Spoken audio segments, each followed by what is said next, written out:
Hello everyone, welcome to today's class. This is teacher Simon taking you through IGCSE Extended Mathematics paper 0580/42 for May, June 2025. Question 1. A quadrilateral has these properties. The diagonals are the only lines of symmetry. Now, if the diagonals are the only lines of symmetry, remember the quadrilaterals, we have a square, okay? We have a rectangle, but these ones, for the rectangle, there is that line of symmetry, there is this one, and then for the square, there is this one, there is this one, there is this one, and there is also that one. Now, that means these two are off, okay? Because they said the diagonals are the only lines of what? Symmetry. So we take away these ones here. Then next, we have a parallelogram. A parallelogram has no line of symmetry, so even this one is off. Then next, we have a trapezium. A trapezium, if this one is equal to this, an isosceles trapezium, then it has one line of symmetry, and this one is not a diagonal, so even this one is off. Then we can have a kite. This is equal to that, and then we have that also equal to this. So this one is equal to this, and then this is equal to this. Then here we have one line of symmetry. You get it? Which is a diagonal. That one can fall in there. But we also have a rhombus. Okay?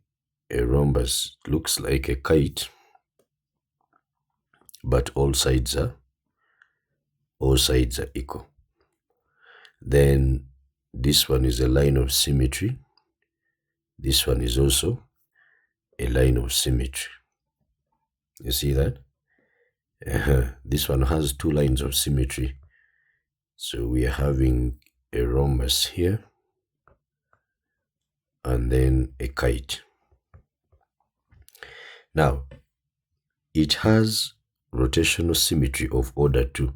Remember, order of rotational symmetry is the number of times a shape remains the same as it is being rotated through 360 degrees. Then, when you look at this one, a kite, when you rotate it to 90, then you bring it to 180, and then here, and then here, it is not going to be the same. It is only going to be the same when it comes back here. So order of rotational symmetry for the kite is 1, but for the rhombus, when you rotate it, okay, this one has order of symmetry too. You will rotate it up to 180, and then it will also come there, okay? Now let's look at a kite. You can see that the number of lines of symmetry, we have only 1, and then order of rotational symmetry, see how it rotates. If we begin from that position, and then it goes like that, it is not the same at all. So it comes back there. That is when when it comes back to that position, that is when it is still the same. So that means that order of rotational symmetry is 1. Let's go to the rhombus. The rhombus lines of symmetry, we have 1, then we have that one there. Then when we go to order of rotational symmetry, and we begin from there, look at when it is the same, that is when it is down there, and also when it comes back there, okay? Let's check it again. Down there, and then up there. So order of rotational symmetry is 2. You see that? All right. So therefore, our answer here is going to be a rhombus. Then question number 2. The diagram shows the net of the solid. Write down the mathematical name of that solid. Now, if you fold this one back, you fold this one back, then this one here and here, you can see that we are going to have something like this. I can see a triangle, and then the other one is also a similar triangle, just like that. If I put it there and then I connect this to that, then this to the corresponding, and also this to that. That one actually, since this one is inside, I can make it dotted.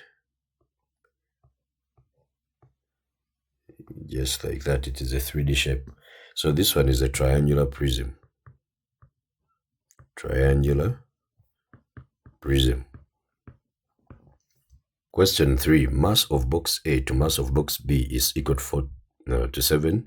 These are ratios. The mass of box B is 2.4 kilograms more than the mass of box A. Calculate the mass of box A and the mass of box B. Now, since they have given us the 2.4 kilograms, which is the mass of B, that is more than that of A, and you look at the ratios here, we can see that the mass of B is 3 shares greater than the mass of what? A.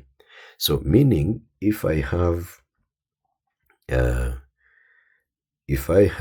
7 minus 4 and then we get a 3, so this simply implies that 3 shares, okay, will be equivalent to the 2.4 they gave us.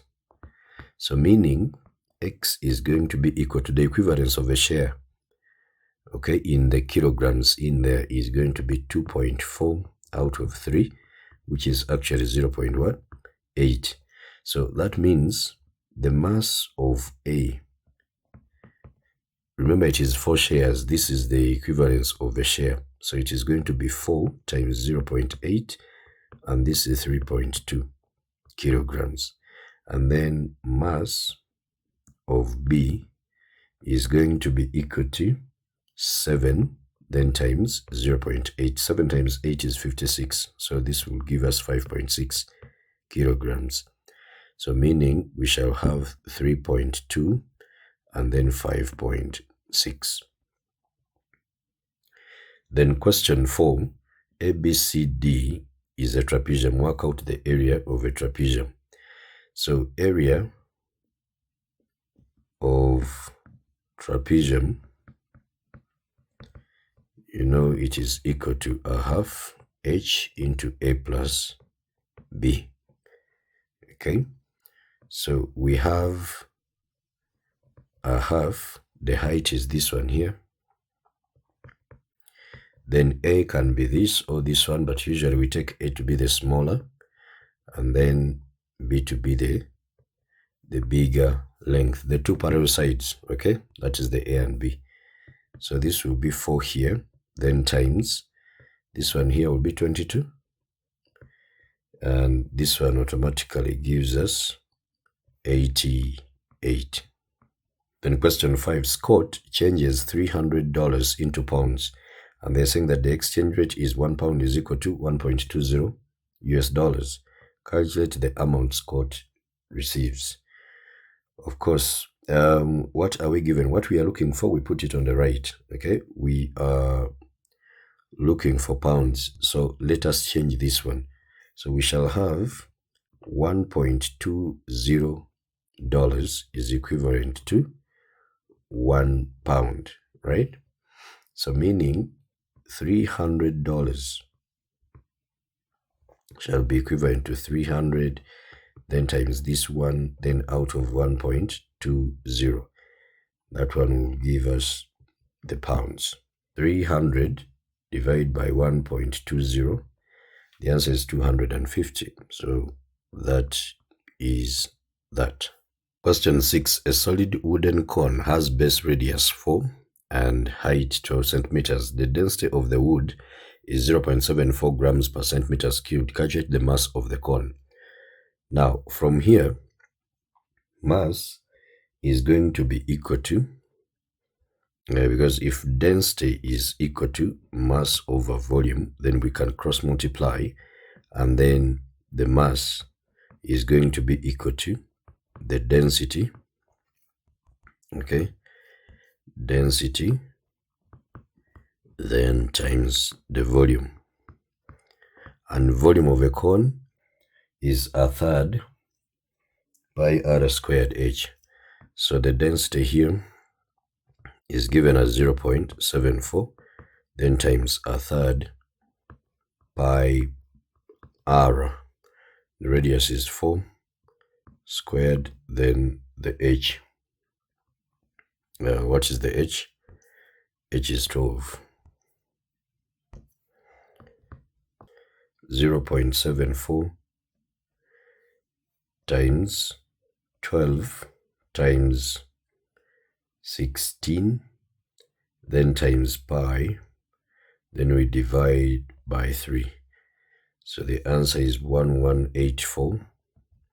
1184 out of 25 of pi. Then what is it to three significant figures? That is 148.78 whatever, but then to three significant figures, this one is going to be 149. So we write 149, three significant figures. Then question 7, y is equal to mx plus c. Rearrange the formula to make m the subject of the formula. We undo operations while doing this, so take c this side. We shall have y minus c, which is equal to mx. Then to undo multiplication, there we do division. Okay, so we shall get this equation again, and then we divide all through by x. So divide through by x such that this one disappears. Then our m is going to be equal to y minus c out of x. As simple as that. Then question 8, calculate this.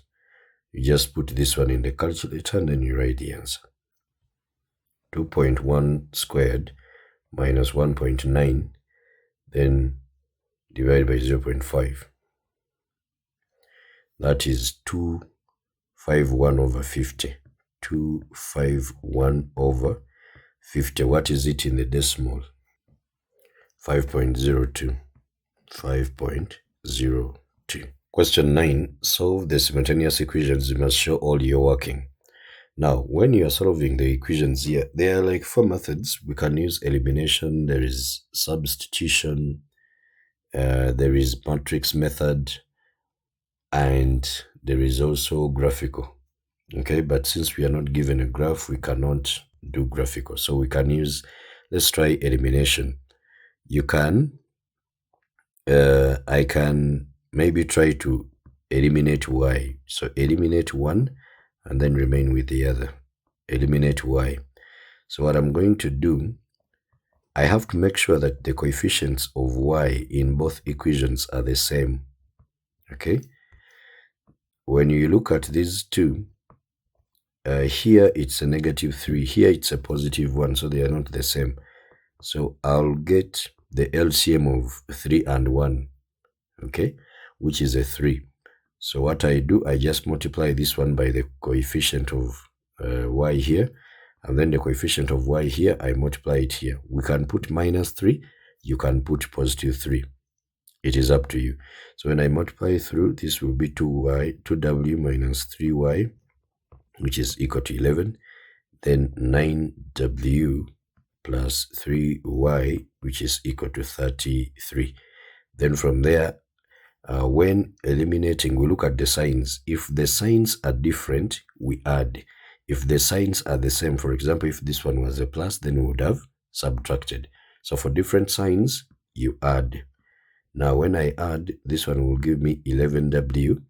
This one will go, and then here we shall have 44. That means w is going to be equal to 44 out of 11, which is actually a 4. Then from there, I can substitute in any of the two equations. So using the second one, y will be equal to w, then minus 3w, 11 minus 3w, so that will be 3, then times the 4. This one is 11 minus the 12, which is actually negative 1. So meaning w is equal to 4, and then y is equal to negative 1. Question 10. A group of 12 adults and 9 children travel on a bus. The cost of an adult ticket is $N, and the cost of a child ticket is N minus $10. The total cost of the tickets is $277.50. Find the cost of the adult ticket. Okay, so the total cost is going to be, we have 12 adults, right?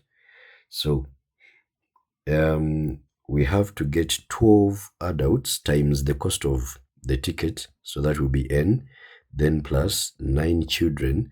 The cost of their ticket is 10, N minus 10, then we equate to 277.50. Now we open the brackets here and then we solve accordingly. So this is 12n, then plus 9n minus 90, which is equal to 277.50. This one here gives us 21 of n, and then take this one this other side. We shall have 277.50, then plus 90. So meaning n is going to be equal to, what is this one here? 277.50, then plus 90. That one is 367.5. So 367.5. Then we shall divide by 21. Divide by 21. The answer is 17.5. So that is 17.5. We can even put a 0. It means $17.50. Okay, because $1 is equivalent to 100 cents. So the points in the values of the dollars represent the cents. Question 11 is coming from percentages. In a sale, the original price of a shirt is reduced by 15%. The sale price of the shirt is therefore 23.63. Find the original price of the shirt. Let the original price of the shirt be X. Okay, so we shall have from 100, it was reduced by 15%. Okay, then what remained is this 23.63. So this one will give us 85 over 100, which is 0.85, and then is equal to 23.63. So meaning X is going to be equal to 23.63, then divide by 0.85. What do we get here?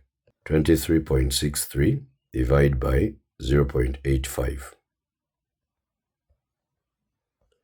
This one gives us 27.8. So I'll write 27.8.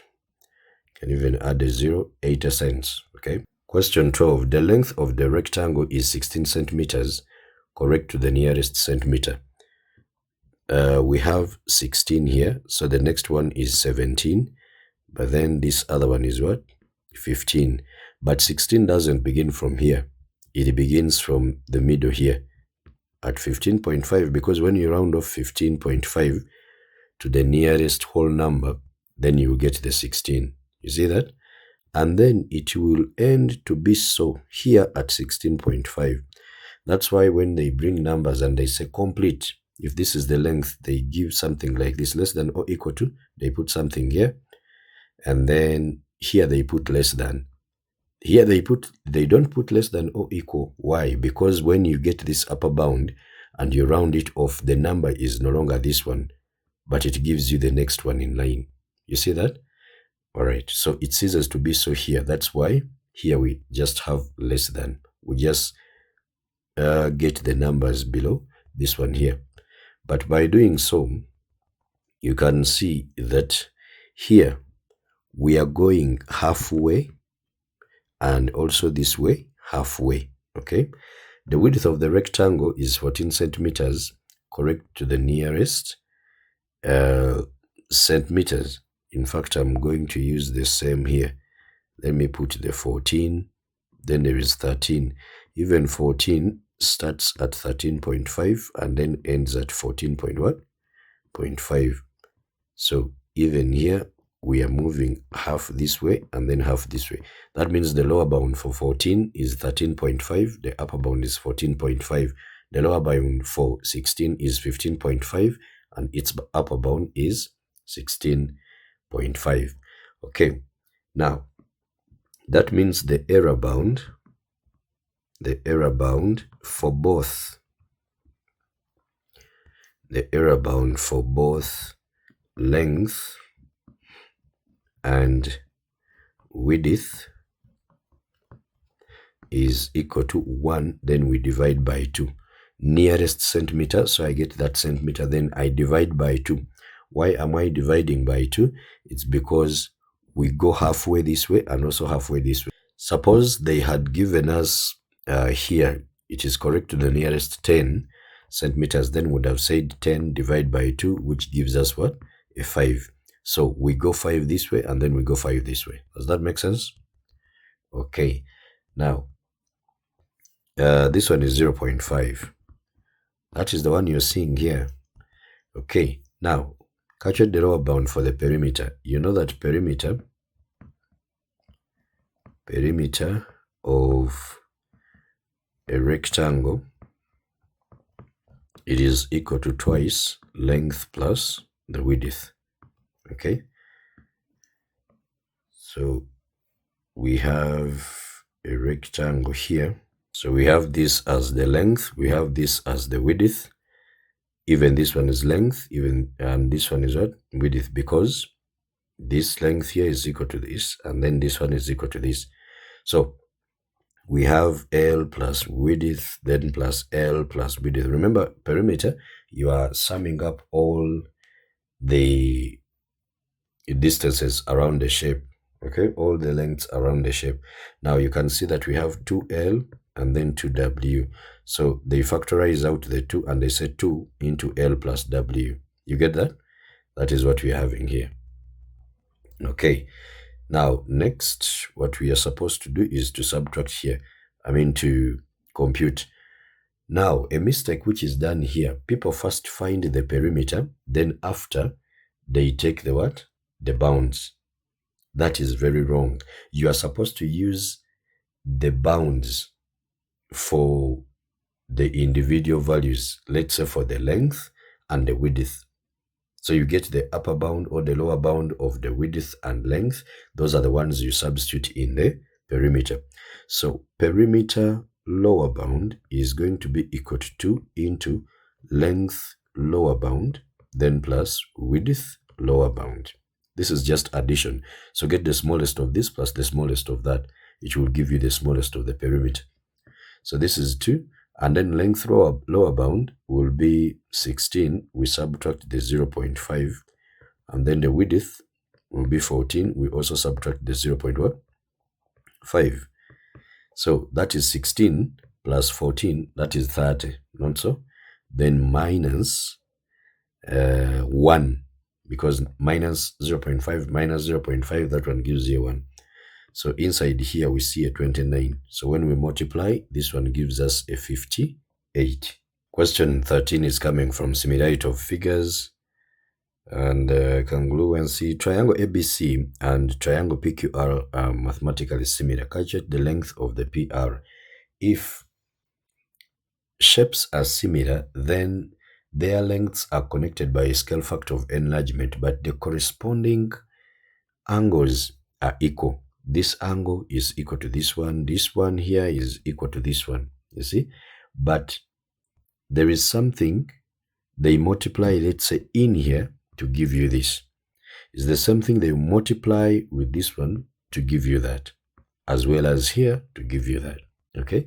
So what we do, to get that scale factor of enlargement, where is our PR? So PR is here. Then we divide by the corresponding side. So they are connected, their lengths are in the same ratio, in other words. So PR, then out of AB, which is 9, then this one is going to be equal to, I come back this side. If I started from this side, Again, when you are equating to another ratio, please come back this side. Don't begin from this way. Okay, so this is 6, which is known. Then actually there is something wrong here. PR here corresponds to this 12.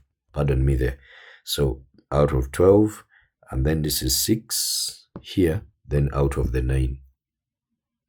So meaning PR is going to be equal to 6 over 9, then times the 12. Okay, by 3, 2, by 3, 3. Then 3 goes here how many times? 4. So 2 times 4, that one is automatically what? 8.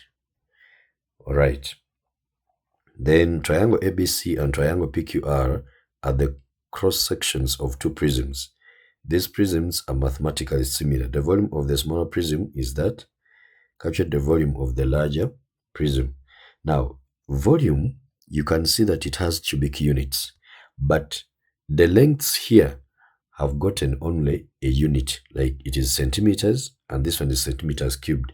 Then we have to get what we call the volume scale factor. Volume scale factor is actually equal to length scale factor cubed. Why am I cubing? Because this one is in a unit and this one is unit what? Cubed. Very simple. So volume, we are looking for the volume of the larger one. Volume of the larger prism divided by volume of the smaller prism is 1120, which is equal to, now you get length of the smaller prism. So if these are the ones, remember now the prisms are going to be connected like that, okay? Then they continue, so something like that, okay? Now, what I'm going to do, I'm just going to look for the corresponding sides, just like we have seen. Here we have a 6 and then a what? A 9. So length of the larger one, I can take 9 over length of the smaller one, which is 6, okay? And then we cube this one here. So meaning that volume of the larger one, you just get the volume scale factor, then you multiply by this one here, or you get that 9 over 6 cubed, then times 1120. What do we get here? 1120 times 9 out of 6, and then we cube this one here. That is 3780. 3780 cubic centimeters. Question 14. Factorize 5x minus 10, then minus ax plus 2a. Now, right from here, we can see that 5 is common. Then we shall have x minus 2. Now, such factorizations, you don't need to waste time. It is factorization by grouping. So you just open another bracket and you put that this expression you have gotten in here, okay? Then you ask yourself, what should I multiply with x to get negative ax? That is a negative a. So do you see that negative a times negative 2, you'll get the positive 2a. As simple as that. Now, what is common here? We can see that x minus 2 is common. So I'll write x minus 2. And then here I'll have 5 minus a. So I'll just shift this one here. And then I just write it here as my answer. As simple as that. Question 15. The interior angle of a regular polygon is 172. Find the number of sides of the polygon. Now, we know that the interior angle, then plus the exterior angle, we always get 180, okay? Because the exterior angle is equal to 180 degrees. Why? Because these two are angles on a straight line. So this is the exterior angle, and this one is the interior angle. You get it? So that means exterior angle here is going to be equal to 180 degrees, then minus 172. But exterior angle is given by 360 degrees divided by what? N. So which will be equal to 8 here. So meaning if we cross multiply and then we divide all through by 8, then our n is going to be 360. We divide by 8. And this one gives us 45. Question 16. On any day, the probability that the weather will be sunny is 0.7. That means when it is not sunny is 0. What? 3. Find the probability that on any day the weather will not be sunny. That is what I've just said. So probability of it being sunny plus the probability of it not being sunny is always equal to 1. That means probability of it not being sunny shall be equal to 1 minus the probability of it being sunny, which is 0.7, and your answer here becomes 0.3. Total probability is always 1. Part B, when the weather is sunny, the probability that Rohit goes for a walk is 0.9. When the weather is not sunny, the probability that Rohit goes for a walk is 0.2. Find the probability that on any day Rohit goes for a walk. Now, I'm going to do this one using the tree diagram, okay? So here we have, it is either sunny or not. Now, when it is sunny, this person can either walk or not. Are we there? Even when it is not sunny, this person can still choose to walk or not. Now, the probability of it being sunny, remember it is 0.7. It not being sunny is 0.3. The probability that he walks when it is sunny, it is 0.9. So that 0.9 is here. That means here I have 0.1. Remember, the total probability has to be 1 on those branches. Then, when it is not sunny, this is 0.2. So we shall put a 0.2 here, and then this will be 0.8. So the probability on any day that Rohit goes for a walk, if Rohit goes for a walk, this one is going to be equal to W is here, but you begin from here. Another W is here, but you begin from here. So we shall have probability of S intersection W, then plus probability of S prime intersection W. So we shall have 0.7 times 0.9. We just multiply out on the branches, okay?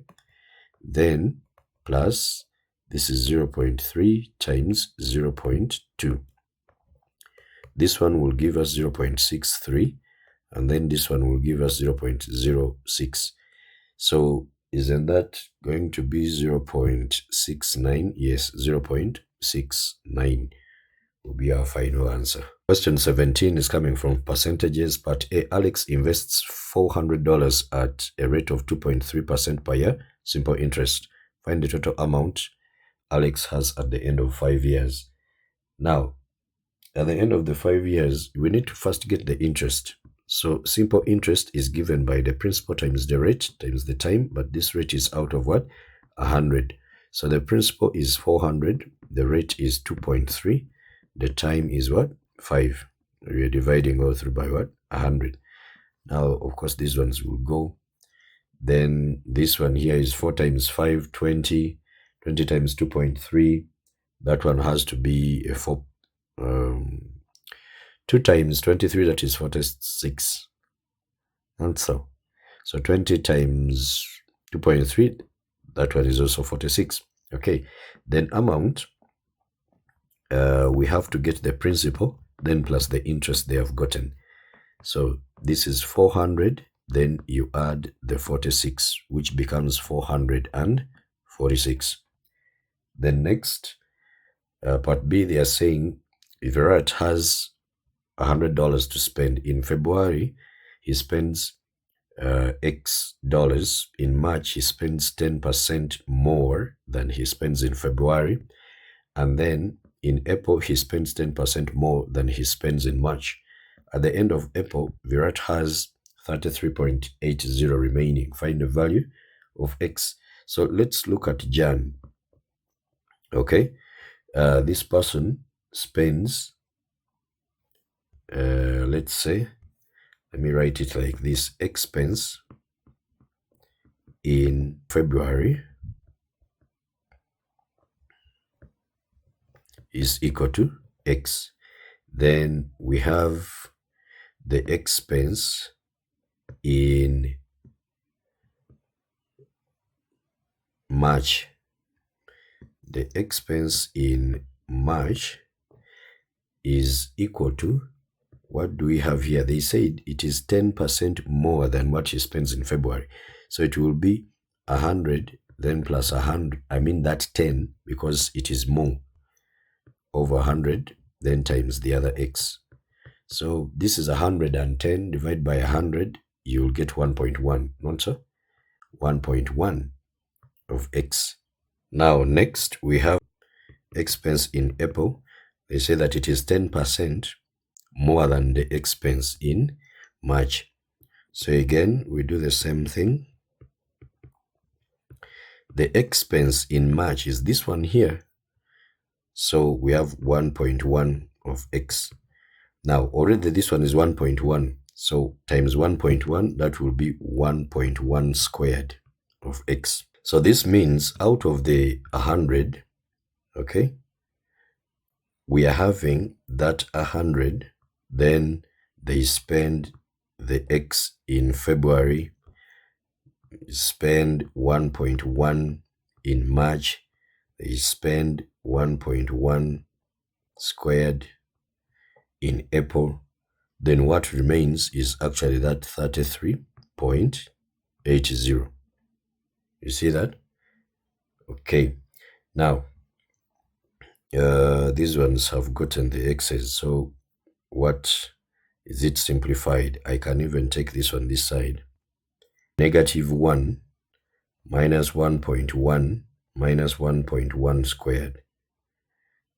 That one is -3.31. -3.31 of x then will be equal to the 33.80 minus 100. So you get -3.31, which is equal to, what is this? 33.80 minus 100. That one will be -66.2. Remember, this one is of x. So meaning x is going to be -66.2 out of -3.31. What is our answer? Divide by -3.31. We get 20.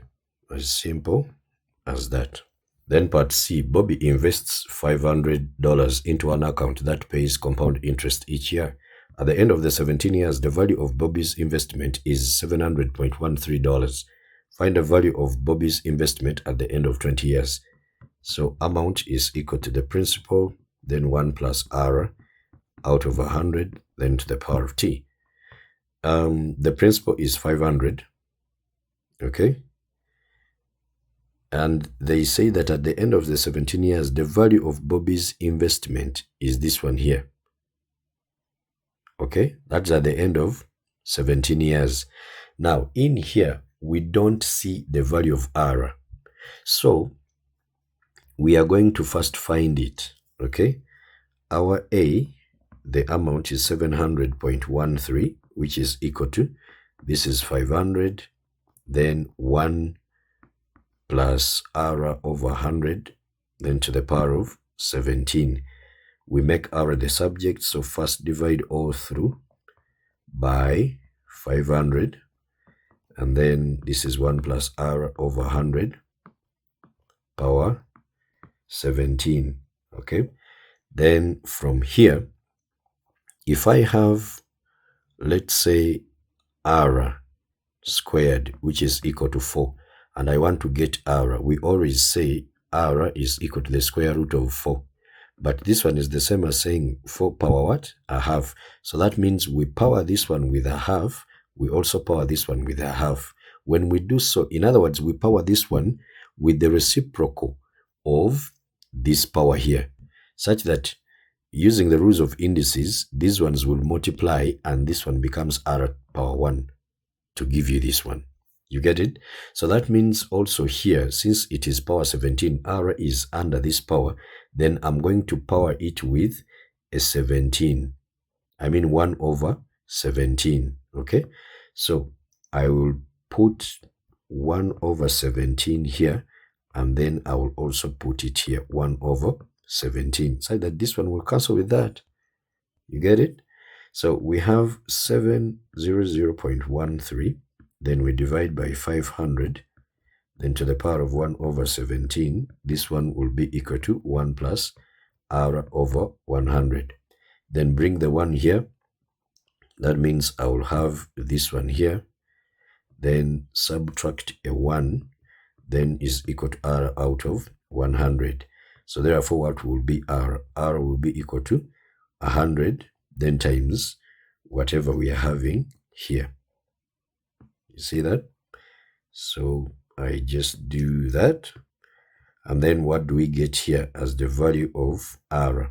100. Then into, I'll open another bracket, then I put the 700.13. Then I divide that with the 500. Then close the brackets. Then we put the power 1 over 17. Then after that, I put the minus 1 and then I close the brackets. Then I get my answer actually as a 2. So the rate was 2%. Then after that, what I do next is to find the amount here. Remember, amount is equal to P into 1 plus R over 100. So the principal, remember, is 500, then into 1 plus, now this is 2 over 100, then power 20. So this is 500, and then here we have 1.02 to the power of 20. What do we get? 500, then times 1.02 power 20. That is 742.97. If the answer is in dollars, we can put to 2 decimal places, okay? In other words, it is $742 and then 97 cents. So I'll write 742, then 0.97. I've rounded this one off to the nearest cent. But if you put 743, you round this to 3 significant figures, they still give you your answer, okay? So that is that. This has been the first part of this paper. If you find the content very helpful to you, kindly like, share, and even subscribe. See you in the next videos.